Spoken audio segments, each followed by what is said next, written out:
Hello বন্ধুরা, welcome back to my channel Swapnanandi. সবাই কেমন আছো? আশা করি সবাই ভালো আছো, আমিও ভালো আছি। বৃষ্টি কমেছে, রোদ উঠেছে, আস্তে আস্তে জল মনে হয় শুকিয়ে যাবে। আর যদি বৃষ্টি না হয় এক সপ্তাহ পর্যন্ত, তাহলে সব জলই শুকিয়ে যাবে আস্তে আস্তে। আমার মার বাড়ির জলও শুকিয়ে গিয়েছে। মার বাড়ি এত দূর পর্যন্ত জল ছিল, মানে হাঁটু উপরে পর্যন্ত জল ছিল আর কি। অনেকটা টেনেছে, এখনও আছে। এরকম রোদ 7-8 দিন যদি রোদ দেয়, জল সব শুকিয়ে যাবে। দেখো সমস্ত কাজকর্ম সব সারা হয়ে গেছে। চা খেলাম, তারপরে বিছনা টিছনা গুছানো সব হয়ে গেছে। রান্না বসিয়েছিলাম, ভাত হয়ে গেছে। ছেলে বাজার থেকে কাতলা মাছ আর মাছের মাথা নিয়ে এসছে। বন্ধুরা, বিছনার করা তুলা চাদর মধ্যে আগে চাদরটা পাল্টিয়েছি, কেচেছি। দুদিন পর পরই আমি বিছনা চাদর পাল্টাই, কাচি। পরিষ্কার পরিচ্ছন্ন থাকতে ভালোবাসি। আর ওদিকে রান্নাবাড়ি আইটেম হচ্ছে।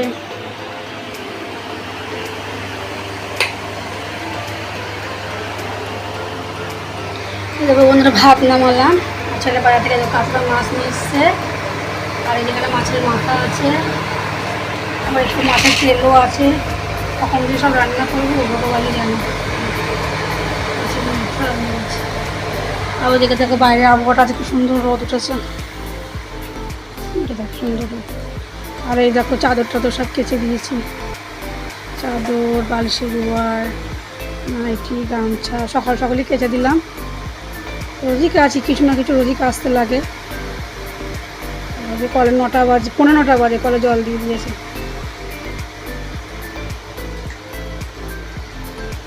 ঘরে বালিশগুলো রোদে দেবো, আর একটু রোদ উঠুক, তারপর রোদে দেবো বালিশগুলো।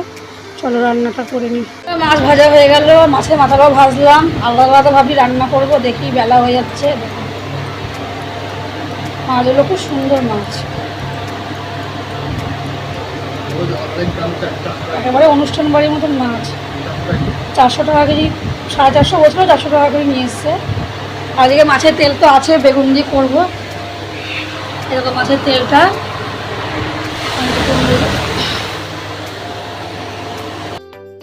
বেগুন আর পেঁয়াজ, কাঁচা লঙ্কা কুচিয়েছি।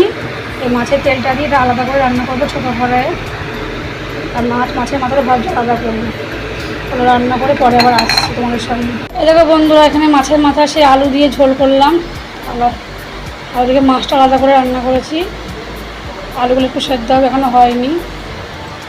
পেঁয়াজ ভেজে দিয়েছি, আর জিরে আদা বাটা। নামানোর সময় একটু গরম মশলা দিয়ে নামিয়ে দেবো। আর দেখো যখন মাছটা এখানে আলাদা করলাম, রসুন পেঁয়াজ দিয়ে একটু একটুখানি ঝোল মতন করেছি। মানে খাবে কি দিয়ে সব ঝোল না করলে মানে ভাত খেতে এদের অসুবিধা হয়। মানে একটু ঝোল ধরে রাখলাম। মাছের আলু দিইনি, কাতলা মাছ রসুন দিয়ে পেঁয়াজ দিয়েছি, জিরে ফোড়ন দিয়েছি, আর পেঁয়াজ ভেজে দিয়েছি, আর রসুন আদা জিরে লঙ্কার গুঁড়ো বাটা এসব দিয়েছি। গরম মশলা দিয়ে নামানো হয়ে গেছে মাছটা। আর মাছের মাথাটা হলেই হয়ে যাবে। আর ওইদিকে মাছের তেলটা তো বেগুন দিয়ে তখন দেখালাম ভাজা হয়ে গেছে। মাছের তেলটা বেগুন দিয়ে ভাজা করেছি। রান্না মোটামুটি হয়ে গেল। এখন 1 গাদা বাসন পড়েছে, 3টে কড়াই পড়েছে। বেগুন দিয়ে পেঁয়াজ কাঁচা লঙ্কা দিয়ে ভাজা করেছি মাছের তেলটা। চলো মাছের মাথাটা একটু হবে, হলেই হয়ে যাবে।